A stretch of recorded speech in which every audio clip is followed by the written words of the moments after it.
偉儀去睇過。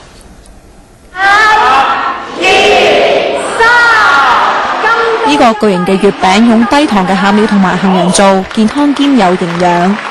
啱晒我哋老人食啊！係啊，幾香啊！又唔夠甜啦，幾好啊！咁中秋節除咗有月餅食之外，呢班獨居嘅老人家仲有義工送上禮物包，裏邊有湯同埋麵。義工其後就上樓探訪，陪老人家過中秋。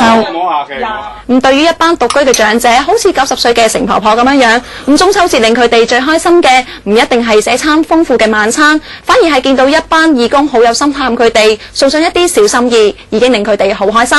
咁婆婆咧收個禮物包咧，開唔開心啊？開心喎！阿婆變咗細路啊！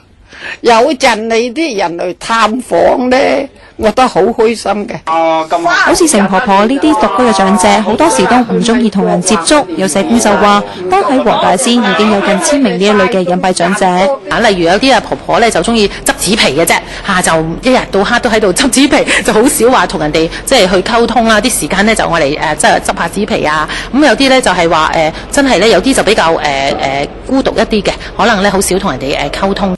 咁佢認為要協助隱蔽長者，最重要就係主動探訪同埋舉辦更多嘅活動。亞洲電視記者毛海怡報道。